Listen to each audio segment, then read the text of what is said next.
Hello good evening welcome to the geo class. कैसे हैं आप सभी लोग? आशा है कि आप सभी लोग अच्छे से होंगे। हम लोग करने जा रहे हैं अपने सीयूईटी पीजी ज्योग्राफी 2025 का अगला पार्ट, जिसमें हम लोग आज डिस्कस करेंगे बायो ज्योग्राफी का लेक्चर सेकंड। पिछले क्लास में हम लोगों ने लेक्चर 1 किया था, जिसमें हमने फूड चेन, फूड वेब और basics concept of bio geography को जाना था। आज हम लोग करने जा रहे हैं उसके आगे की थोड़ी सी चीजें जो मैंने लास्ट क्लास में बताया था कि हम लोग इकोलॉजिकल पिरामिड वगैरह इस क्लास में देखेंगे। ठीक है, तो चलिए शुरू करते हैं। अनाउंसमेंट ये है कि कुछ इश्यूज के कारण क्लास नहीं हो पाया था। आज का क्लास होगा जो 10 बजे वाला एमसीक्यू सेशन है और जो वीकली एमसीक्यू सेशन है वो हम लोग नेक्स्ट मंडे से कंटिन्यू करेंगे। अभी कंटिन्यू नहीं कर पाएंगे। नेक्स्ट मंडे मतलब अपकमिंग मंडे। जो भी टेस्ट एंड मेंटरशिप प्रोग्राम के लिए अप्लाई कर दिए हैं उन लोगों का जो मैसेज वगैरह है आपने मुझे भेज दिया होगा। ट्यूसडे को मैं फर्स्ट आपका ओरिएंटेशन सेशन लूंगा, ट्यूसडे के शाम को। जो लोग ज्वाइन कर लिए हैं, जो लोग नहीं किए हैं, उनके लिए आज लास्ट डेट है to avail the discount at 866। उसके बाद 899 हो जाएगा कल से। और साथ में ये लिमिटेड लोगों के लिए ही है क्योंकि मैं सभी का नहीं कर सकता हूँ। ठीक है, तो एक नंबर ऑफ स्टूडेंट होने के बाद I will cut off the program, फिर आप इसको ज्वाइन नहीं कर पाएंगे। ठीक है, चलो, तो जिनको ज्वाइन करना है वो इस क्यूआर को स्कैन कर लें या फिर इस वेबसाइट thegeoclass.com पे जाके फॉर्म एक है, फिल कर दीजिए, आप ज्वाइन कर सकते हैं। चलो स्टार्ट करते हैं, बैठ जाओ आराम से। देखो, कल हमने बात की थी फूड चेन की, जिसमें हमने देखा था कि कैसे एक एनिमल दूसरे को खाता है, दूसरे को तीसरे को खाता है, तीसरे को चौथे को खाता है, फिर हमने उन सबको जोड़ दिया, हमने फूड वेब की बात की। अब एक बात हम लोग कहते हैं इकोलॉजिकल पिरामिड की। इकोलॉजिकल पिरामिड क्या है? जितने भी लिविंग स्पीसीज हैं, ठीक है, जितने भी लिविंग स्पीसीज उनका आपस में कैसे रिलेशनशिप बनता है, कैसे वो एक दूसरे पे डिपेंड होते हैं, कैसे वो एक दूसरे से अटैच्ड हैं, उसको समझने के लिए हमने जितने भी स्पीसीज हैं उसको, जैसे पिरामिड होता है ना, पिरामिड इस तरह से सेम पिरामिड के शेप में हमने उसको अरेंज किया हुआ है। ठीक है, किस किसने? दो साइंटिस्ट थे, बायोलॉजिस्ट थे, जिन्होंने इकोलॉजिकल पिरामिड इंट्रोड्यूस किया था, ये बताने के लिए कि जो नेचर में हमारे ये सारे स्पीसीज है उसको हम लोग किस तरह से रख सकते हैं। ठीक है, पहले तो ये दोनों नाम आप लोगों को याद रख लेना है, क्योंकि अगर पूछ ले कि इकोलॉजी, देखो लास्ट ईयर में क्या हुआ कि नाम बहुत ज्यादा पूछा है, कॉन्सेप्ट ऑफ इकोलॉजी किसने दिया, कॉन्सेप्ट ऑफ इकोसिस्टम किसने दिया, इस तरह के क्वेश्चन बहुत पूछे गए हैं। तो इस बार कुछ और पूछ ले, तो इकोलॉजिकल पिरामिड का कॉन्सेप्ट किसने दिया, ये आपको मैंने बता दिया। अब ये जो इकोलॉजिकल पिरामिड है, देखो इकोलॉजिकल पिरामिड कुछ नहीं होता, एक पिरामिड होता है ऐसे, इसके अलग अलग लेवल होते हैं। जैसे ये पिरामिड है, इसका एक लोअर लेवल है, इसका ये लेवल है, ये लेवल है, ये लेवल। इसमें हम जीवों को रखते हैं, यहाँ पे कोई जीवों को रखा है, यहाँ पे कोई जीवों को रखा है, यहाँ पे, यहाँ पे, यहाँ पे। ठीक है, इसके बेसिस पे हम लोग पूरे, और इस लेवल पे कौन होते हैं? इस लेवल पे होते हैं, मान लो यहाँ पे प्रोड्यूसर को रख दिया, यहाँ पे फर्स्ट लेवल जो इनको खाते हैं उनको रख दिया, यहाँ पे सेकंड लेवल वाले को रख दिया, यहाँ पे थर्ड, यहाँ पे फोर्थ, ऐसे करके पिरामिड होता है। ठीक है, इतना क्लियर है? अब ये पिरामिड को हम लोग 3 प्रकार से बांटते हैं। ठीक है, पहला होता है पिरामिड ऑफ नंबर्स, दूसरा होता है पिरामिड ऑफ बायोमास, तीसरा होता है पिरामिड ऑफ तीसरा होता है आपका सॉरी तीसरा होता है आपका पिरामिड ऑफ एनर्जी। ठीक है, इन 3 बेसिस पे हम लोग इस तरह का पिरामिड, इकोलॉजिकल पिरामिड बनाते हैं। पहला क्या है? Pyramid of number. क्या कहता है? This deal with relationship between number of primary producer and consumers. जो ये हमारे प्राइमरी प्रोड्यूसर्स के नंबर्स हैं, पिरामिड ऑफ नंबर में फोकस तुम्हारा किस पे है? नंबर्स पे। तो कितना नंबर है उनका? प्राइमरी प्रोड्यूसर कितने हैं? 100 हैं, 50 हैं, 200 हैं। उनको खाने वाले फर्स्ट लेवल पे कितने कंज्यूमर्स हैं? सेकंड लेवल पे कितने कंज्यूमर्स हैं? थर्ड लेवल पे कितने कंज्यूमर्स हैं? तो इस तरह पे जब तुम अरेंजमेंट करोगे, जिसमें हर लेवल पे तुम नंबर्स को देखोगे, ध्यान रखना पिरामिड ऑफ नंबर्स में the number of species belonging to that trophic level of the ecosystem. ठीक है, हमें होता कैसे? ये देखो ऐसे होता है। पहला जो आपका है ये वाला, ये ग्रासलैंड का है, घास के मैदान का, एंड दूसरा एक तालाब का है, पॉन्ड का। देखो आकार बदलेंगे, पिरामिड अपराइट, इन्वर्टेड, ये सब होगा। इसको थोड़ा खुद को छोटा कर लें ताकि आपको स्क्रीन दिखे। गुड, चलो, तो ये देखो, ये पहला है पॉन्ड का। सबसे पहले नीचे क्या देख रहे हो? प्राइमरी प्रोड्यूसर, नीचे प्रोड्यूसर्स है। ये ग्रासलैंड में, ग्रासलैंड में क्या प्रोड्यूसर्स होंगे? घास। C1 मतलब पहले लेवल पे ये पी प्रोड्यूसर C1 कंज्यूमर पहला, ठीक है। पहले लेवल पे कौन होते हैं? हर्बीवोर, शाकाहारी जीव। वो किसको खाते हैं? पौधों को खाते हैं। तो जब ग्रास लैंड में होगे देखो तो पौधों का नंबर सबसे ज्यादा होगा, सर्वाधिक पौधे होंगे वहां पे। जैसे उसके ऊपर जाओगे तो उनको खाने वाले जितने पौधे हैं उतने ही आपके ग्रास हॉपर्स नहीं दिखेंगे, ग्रास हॉपर्स कुछ कम हो जाएंगे। फिर सेकंड लेवल पे जाओगे तो ग्रास हॉपर्स को चूहे खाते हैं, तो चूहों का नंबर उस इकोसिस्टम में कम होगा। फिर उसके ऊपर जाओगे, चूहों को कोई और स्नेक्स खाते हैं, स्नेक्स का नंबर और कम होगा। फिर स्नेक्स को मान लो पीकॉक खाता है, पीकॉक का नंबर और कम होगा। ये बैलेंस जब तक बना रहता है नेचर में, तभी तक जो इकोसिस्टम है वो हेल्दी इकोसिस्टम माना जाता है। इसमें से किसी का भी नंबर इस पिरामिड से अलग हो गया, मान लो कि अचानक से ये C3 बढ़ गए, बहुत ज्यादा हो गया, मान लो कि यहाँ पे 1 लाख है, ये 10,000 है, ये 1,000 है, ये 100 है, ये 1, ऐसे एग्जाम्पल मान लो। अगर मान लो इस लेवल पे तुम्हारा क्या होगा, इस लेवल पे अचानक से रैपिड प्रोडक्शन शुरू हो जाएगा, बहुत अधिक अगर इनका नंबर हो गया तो ये क्या करेंगे? ये सारे इनको खा जाएंगे, चूहों को खा जाएंगे। सारे चूहों को खा जाएंगे, क्या होगा? टिड्डों की संख्या बहुत तेजी से बढ़ने लग जाएगी। वो टिड्डे सारे किसको खा जाएंगे? वो सारे हमारे ग्रासेस को खा जाएंगे। पूरा इकोसिस्टम ही तहस नहस हो जाएगा, ठीक है। वो इकोसिस्टम ही खत्म होगा। अगर सारे ग्रासेस खत्म हो गए तो एनर्जी ऊपर फ्लो ही नहीं कर सकता, ठीक। तो किसी भी इकोसिस्टम में क्या होता है, कोई भी जो जीव जंतु जानवर के नंबर्स की जब तुम लोग बात करते हो तो नंबर्स ट्राइंगल में अरेंज्ड होते हैं। उसी तरह से अगर पॉन्ड में देखो तो पॉन्ड में स्नेल्स होंगे प्राइमरी लेवल पे, या फिर स्नेल्स नहीं होंगे प्राइमरी लेवल पे, शैवाल वगैरह होंगे, एल्गी वगैरह होंगे, ठीक है। उसके ऊपर फिश होगा, फिर उसके ऊपर कोई और फिश होगा, उसके ऊपर मान लो गिद्ध होगा, स्वान, हंस होगा, कुछ और जानवर होगा, ठीक है। तो इस तरह का आपको पिरामिड ऑफ नंबर देखने को मिलता है। लेकिन जैसे ही तुम यहाँ पे आ गए, ये क्या है? Rain forest. यहाँ पे तुम का किस में आ गए? रेन फॉरेस्ट में आ गए। तो यहाँ पे देखो क्या हो गया, इन्वर्टेड ट्रायंगल तुमको दिख रहा है। इस ट्रायंगल, इस पिरामिड और इस पिरामिड में देखो तुम फर्क है। क्यों फर्क है? जब तुम रेन फॉरेस्ट में हो तो पेड़ों का नंबर बड़े बड़े पेड़ होते हैं, ठीक है, ह्यूज साइज के पेड़ होते हैं, बहुत बड़े पेड़ होते हैं। तो क्या तुम्हें लगता है कि पेड़ों का जितना नंबर होगा उतने ही वहां पे छोटे छोटे कीड़े मकोड़ों का नंबर होगा? एक पेड़, अगर तुम ऐसे सोचो कि एक पेड़ एक इकोसिस्टम है, एक पीपल का पेड़, ठीक है, तो एक पीपल के पेड़ पे सोचो कितने जानवर रह रहे होंगे, चिड़िया रह रहा होगा, स्नेल्स रह रहे होंगे, बाकी सारी कितनी सारी चीजें रह रही होंगी। तो रेन फॉरेस्ट में अक्सर क्या हम लोग देखने को मिलते हैं कि जो पिरामिड ऑफ नंबर्स है वो इन्वर्टेड हो जाता है। ट्रीज कम होते हैं, प्राइमरी प्रोड्यूसर्स कम होते हैं, उस पर डिपेंड करने वाले कीट पतंगे उससे ज्यादा होते हैं, एंड इसके ऊपर पोषित होने वाले जो जानवर हैं वो और अधिक होते हैं, ठीक है। क्यों? क्योंकि एक पेड़ ही इस पूरे इकोसिस्टम को ड्राइव करने के लिए बहुत ज्यादा एनर्जी प्रोवाइड कर रहा है। तो जितने पेड़ बढ़ते जाएंगे ऊपर वाले लोग उतने बढ़ते जाएंगे, उतने ज्यादा होते जाएंगे। लेकिन इस केस में क्या था? इस केस में उल्टा है। ऐसा नहीं है कि एक एक अगर नीचे मान लो एक ये पौधा होगा, एक ही पौधा है, छोटा सा प्लांट है, तो उसको कितने टिड्डे खा पाएंगे? शायद एक भी नहीं, या शैवाल है एक, कितने खा पाएंगे? एक भी नहीं। तो हम लोग क्या देखते हैं कि जो हमारे ग्रास लैंड, पॉन्ड्स और इस तरह का इकोसिस्टम है, उसमें हम नंबर्स का जो पिरामिड बनाते हैं वो अपराइट बनाते हैं, लेकिन इस तरह के रेन फॉरेस्ट वगैरह इलाका में जब हम लोग बनाते हैं तो उसको इन्वर्टेड बनाते हैं, ठीक है। पहला हो गया पिरामिड ऑफ नंबर्स। दूसरा क्या है आपका? पिरामिड्स ऑफ बायोमास, ठीक है।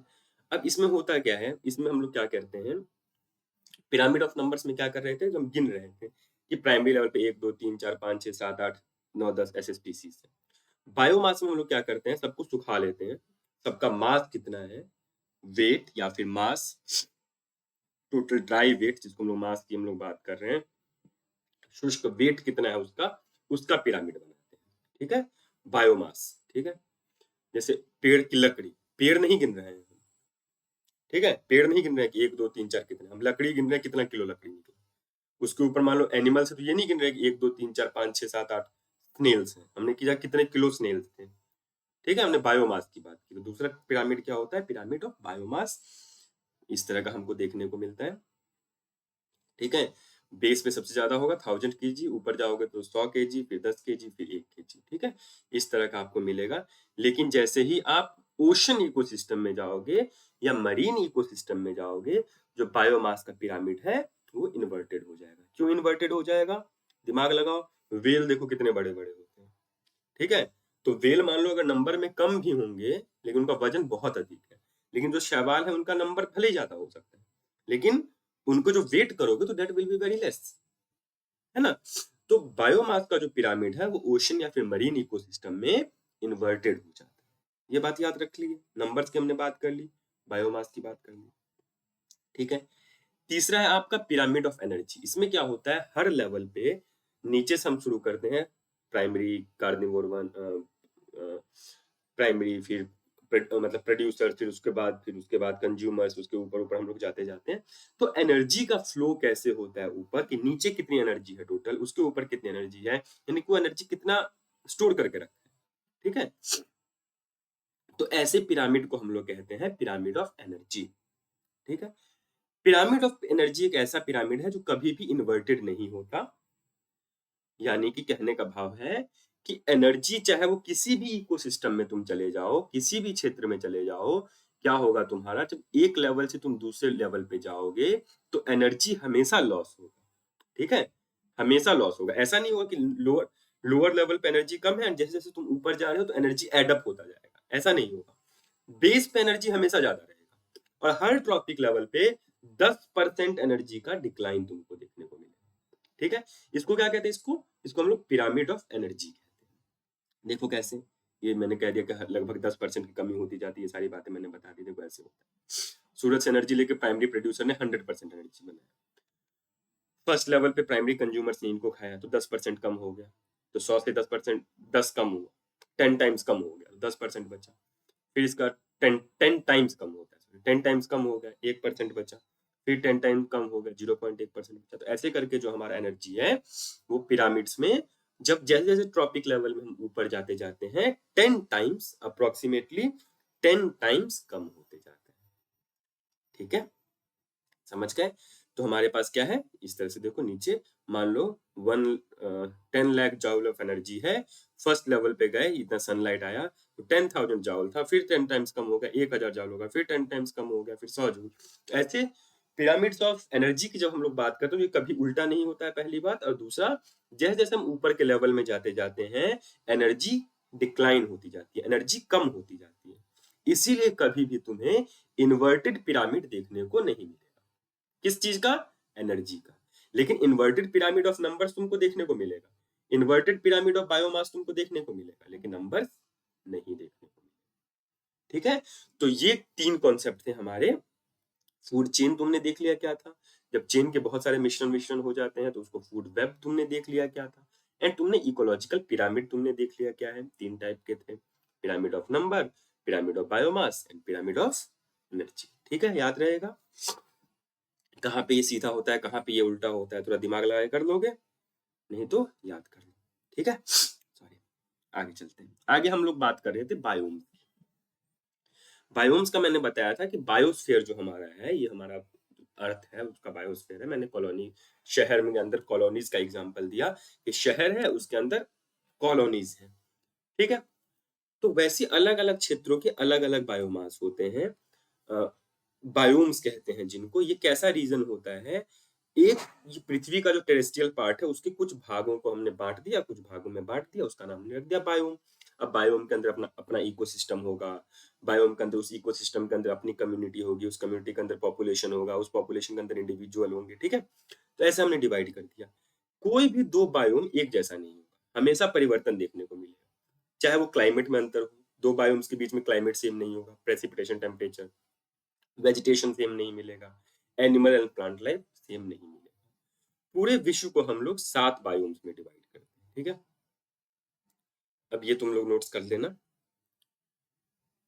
पहला है टुंड्रा। टुंड्रा कौन सा है, उत्तरी पोल, और उत्तरी पोल और उसका जो उत्तरी इलाका है उसके आसपास का वाला क्षेत्र को हम लोग टुंड्रा बायोम कहते हैं। यहाँ पे polar bear, arctic fox, snowy owl, ये सारे जानवर मिलते हैं। साथ में कुछ छोटे श्रब्स, छोटे आकार के श्रब्स मिलते हैं, मोसेस, लाइचेंस, ये सारी चीजें वहां हमें देखने को मिलती है, ठीक है। दूसरा कौन सा है आपका, दूसरा बायोम है आपका टाइगा। टाइगा कहाँ मिलता है, नॉर्दर्न यूरोप में, एशिया में, नॉर्थ अमेरिका में। यहाँ पे मॉडरेट टेम्परेचर आपको अक्सर देखने को मिलता है। इसको बोरियल फॉरेस्ट के नाम से भी हम लोग जानते हैं, तो टाइगा को ही हम लोग बोरियल फॉरेस्ट कहते हैं। कैसे, यहाँ पे कॉनिफरस ग्रीन ट्रीज देखने को मिलता है, चीड़, देवदार, इस प्रकार के पेड़ हमको ऐसे क्षेत्रों में देखने को मिलता है।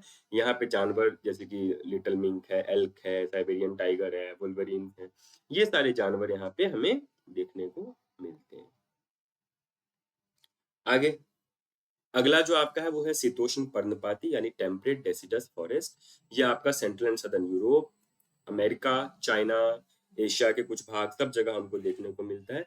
बेसिकली यहाँ पे मॉडरेट एवरेज टेम्परेचर और रेनफॉल की स्थिति देखने को मिलती है। ओक, मैपल, चेरी, इस तरह के पेड़ देखने को मिलते हैं और कुछ जानवर देखने को मिलते हैं। तो इस सब का डिटेल मैंने आपको यहाँ पे प्रोवाइड कर दिया है। ठीक है। ट्रॉपिकल रेन फॉरेस्ट आता है। रेन फॉरेस्ट आप लोग जानते हैं वर्षा वन, उसने कटिबंधीय वर्षा वन की हम लोग बात कर रहे हैं।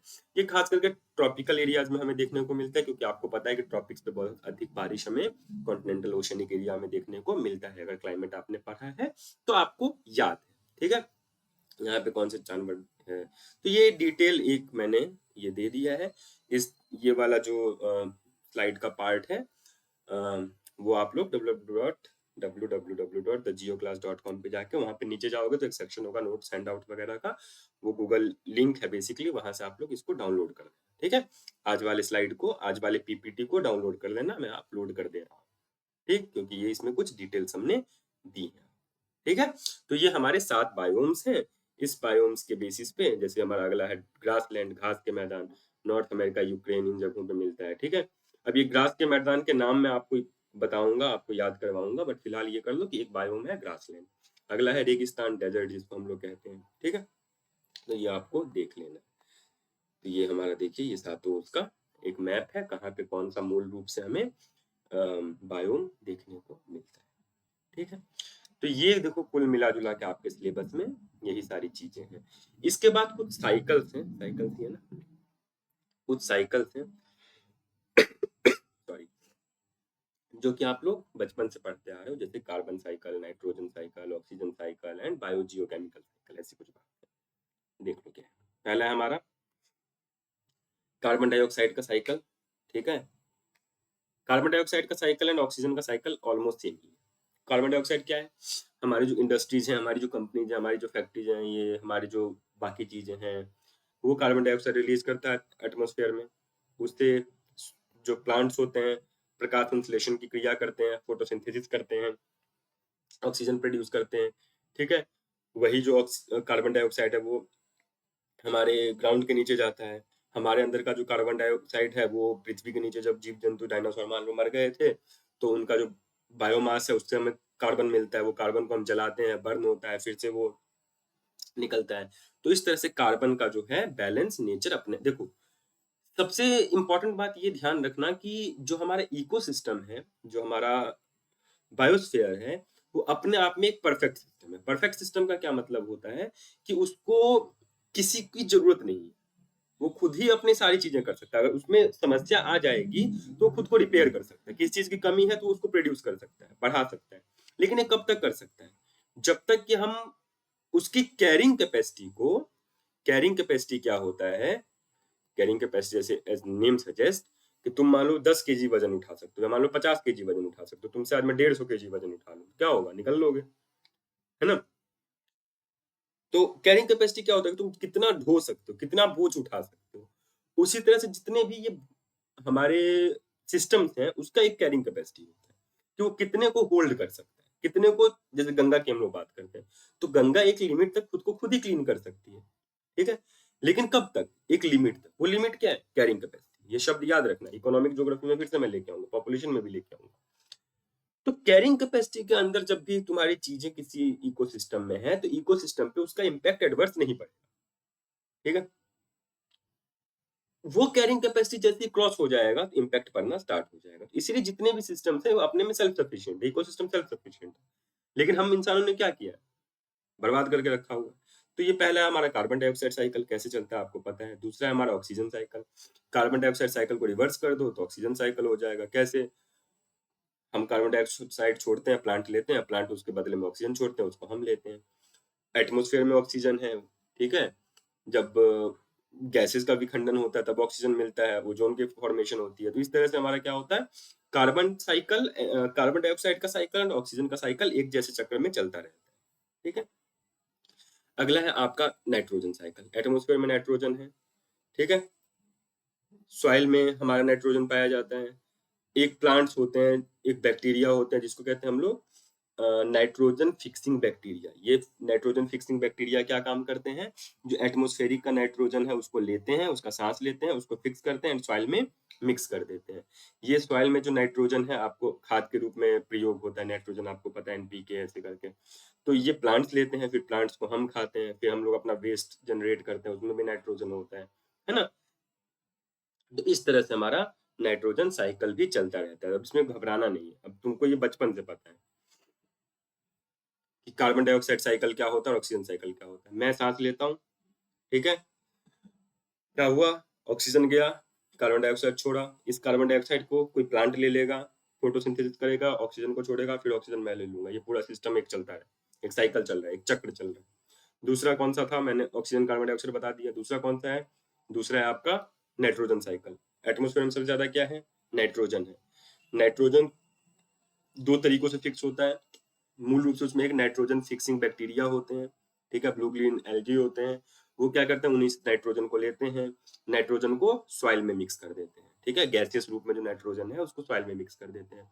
उस सॉइल से नाइट्रोजन को प्लांट लेते हैं, प्लांट को हम खाते हैं, हम मरते हैं, एक्सक्रीटा प्रोड्यूस करते हैं, ठीक है? उससे फिर से नाइट्रोजन जमीन के अंदर जाता है। फिर कुछ बैक्टीरिया होते हैं जो वो जमीन के अंदर के नाइट्रोजन का यूज करके उसको गैस के रूप में रिलीज कर देते हैं। तो ये चक्र हमेशा चलता रहता है। इसके बाद आता है एक जल चक्र, वो हमने पढ़ा दिया है। इन सबको जब तुम मिला देते हो तो एक चक्र हमारा इस तरह का साइकिल बन जाता है, जिसमें water, carbon dioxide, oxygen and nitrogen, ये जो मेजर एलिमेंट्स ऑफ एटमॉस्फेयर है, ये एक दूसरे से ऐसे चक्र में चलते रहते हैं। इस चक्र को हम लोग कहते हैं बायो जियो केमिकल साइकिल। कुछ नहीं। बायो जियो केमिकल साइकिल क्या है? बायोलॉजिकल प्रोसेसेस, जियोलॉजिकल प्रोसेसेस और केमिकल प्रोसेसेस का एक चक्र के रूप में आपस में जुड़ के चलना, उसको हम लोग बायो जियो केमिकल साइकिल कहते हैं। इसमें हमारा क्या क्या आता है? Water cycle plus hydrogen cycle, nitrogen cycle plus oxygen cycle plus carbon dioxide cycle. In cycle का जब एक साथ हम लोग लेते हैं तो इसको हम लोग बायो जियो केमिकल साइकिल कहते हैं, ठीक है? तो यही आपका आज का क्लास था, एकदम छोटू सा क्लास, जिसमें हमने पिरामिड्स की बात की, जिसमें हमने बायोम्स की बात की, जिसमें हमने अब देखो कल की क्लास में मैंने तुमको डेफिनेशन वगैरह सब कुछ बता दिया था, है ना? तो अब एक बार देखिए हम लोग सिलेबस में कहाँ पहुंचे। देखो सिलेबस तो इसके साथ हमारा बायोज्योग्राफी का खत्म हो गया है, ठीक है? बायोज्योग्राफी के सिलेबस में देखो दो तीन चीजें और बची हैं, जैसे जैसे हमारा अर्बन हीट आइलैंड बचा है। तो बताने का अर्बन हीट आइलैंड में कुछ नहीं है, अभी मैं बता देता हूँ आपको। एक बार सिलेबस देख ले रहे हैं, है ना? देखो बायोज्योग्राफी में क्या था हमारा? बायोस्फीयर मीनिंग कॉन्सेप्ट था, component of ecosystem, ecology, biomes, major distribution of biomes, biomes क्या होता है, उसका कैरेक्टरिस्टिक्स क्या होता है, ये मैंने दे दिया आपको। उसके बाद क्या था? Trophic level, energy flow. Trophic level आपने समझ लिया, एनर्जी फ्लो समझ लिया, है ना? Food chain, food web, ecological pyramid समझ लिया। एनर्जी फ्लो में क्या समझ लिया? Geochemical cycle, carbon cycle, nitrogen cycle, oxygen cycle, ये साइकिल समझ लें। तीसरा है ह्यूमन इंटरेक्शन एंड इम्पैक्ट। इसमें एथिक्स क्या होता है, environment policy, environment impact assessment, global warming समझा दिया है, वाटर पॉल्यूशन, एयर पॉल्यूशन, ये सारी चीजें समझा दी है मैंने। पहले भी मैंने आपको वाटर पॉल्यूशन, एयर पॉल्यूशन ये सब बताया था। इसमें एक आता है अर्बन हीट आइलैंड। तो अर्बन हीट आइलैंड कुछ नहीं है, देखो ये फिर से मैं बताऊंगा, ये सारे जो कॉन्सेप्ट है एक डिजास्टर वाले एक क्लास लेंगे उसमें हम बताएंगे अर्बन हीट आइलैंड क्या होता है। कि पहले हमने क्या पढ़ा है? हमने पढ़ा है कि शॉर्ट वेव रेडिएशन आता है, पृथ्वी की चीजों से टकराता है एंड लॉन्ग वेव रेडिएशन के रूप में वापस चला जाता है। शहरों में आजकल क्या हो रहा है, मान लो कि ये शहर है, इसका एक पार्ट है, तो बड़ी बड़ी टॉल बिल्डिंग होती है, ग्लास की बिल्डिंग्स होती है बहुत ज्यादा। तो क्या होता है कि इतना ज्यादा हीटअप ये एरिया हो जाता है, ये एरिया बहुत ज्यादा हीटअप हो जाता है कंपेयर टू इसके सराउंडिंग एरिया, ठीक है? अर्बन एरिया का कुछ पार्ट या पूरा अर्बन एरिया इतना ज्यादा हीटअप हो जाता है, क्यों? क्योंकि रिफ्लेक्शन इतना ज्यादा हो रहा है, इतनी ग्लासेस हैं, एसफाल्ट के रोड हैं, है ना? इस तरह की चीजें हैं, एब्जॉर्ब बहुत ज्यादा वो इंफ्रारेड को कर रहा है, उसके कारण क्या हो रहा है? बहुत तेजी से हीटअप हो रहा है एंड उसका जो एवरेज टेम्परेचर है उसके सराउंडिंग एरिया के टेम्परेचर से बहुत अधिक है। तो यानी कि जैसे आइलैंड होता है, समुद्र के बीच में आइलैंड होता है हमारा, द्वीप होता है, कैसा होता है? चारों तरफ समुद्र है, बीच में मिट्टी है, भूमि है। उस वजह से क्या होता है, चारों ओर कंपैरेटिवली ठंडक है, बीच में बहुत ज़्यादा हीटनेस है। तो इस तरह की स्थिति जब बनती हुई हम लोगों को दिखाई देती है अर्बन एरिया में, तो उसको हम लोग अर्बन हीट आइलैंड कहते हैं। ठीक है? इतना तुम लोग समझ लो, नहीं समझ में आया तब भी कोई बात नहीं। कोई बात इसलिए नहीं क्योंकि डिज़ास्टर की क्लास में मैं आपको फिर से ये करवाऊँगा। ठीक है? तो तबीयत वैसी थोड़ी ठीक नहीं है। तो 10 बजे 10 एमसीक्यू सेशन हम लोग मंडे से स्टार्ट करेंगे एंड वीकली वाला भी मंडे से स्टार्ट करेंगे। ये जो टेस्ट एंड मेंटरशिप प्रोग्राम है, मेंटरशिप की पहली आपका जो ओरिएंटेशन क्लास है, वो मैं ट्यूसडे को लूँगा। जिन लोगों ने पेमेंट कर दिया है, वो लोगों को ट्यूसडे को अपना मेल और मुझे वो जो नंबर पे मैंने आपको एक नंबर से मैसेज किया, वो नंबर सेव कर लें ताकि आपको अपडेट्स मिल सकें। ठीक है? एंड टुडे चलो टुमारो यानी Saturday will be last date to avail this at this price. उसके बाद मैं प्राइस बढ़ा दूंगा and most probably next week के बाद ये एडमिशन भी मैं बंद कर दूंगा, क्योंकि कुछ ही लोगों को मैं कर सकता हूँ, सबको मैं नहीं कर सकता। तो जिसको ज्वाइन करना है ये QR स्कैन कर लें या फिर www.thegeoclass.com पे जाके ज्वाइन कर लें। क्लास को लाइक कर दें, शेयर कर दें अपने दोस्तों के बीच में, सब कुछ बीच में। ये वीक थोड़ा डिस्टर्ब रहा due to health issues. Next week से हम लोग कंटिन्यू करेंगे एंड जैन तक हमारा सिलेबस कंप्लीट करने की पूरी कोशिश रहेगी। तब तक के लिए पढ़ते रहिए।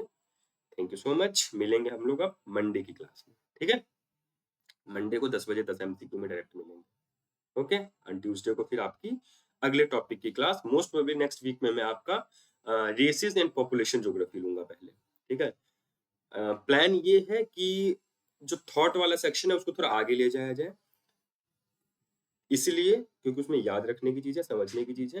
एंड मेरा मानना है कि अगर मैं आपको मान लो प्री क्वालिटेटिव रेवोल्यूशन वाला जो पार्ट है वो तो रिकॉर्डेड में दे दूंगा, बाकी मैं लाइव लेना चाहता हूँ इंटरेक्टिव क्लास की तरह, ताकि आपको ज्यादा समझ में आए। ठीक है? तो मिलेंगे हम लोग उसी तरह से। Thank you so much. पढ़ते रहिए, अपनी तैयारी अच्छे से करते रहिए। जय हिंद।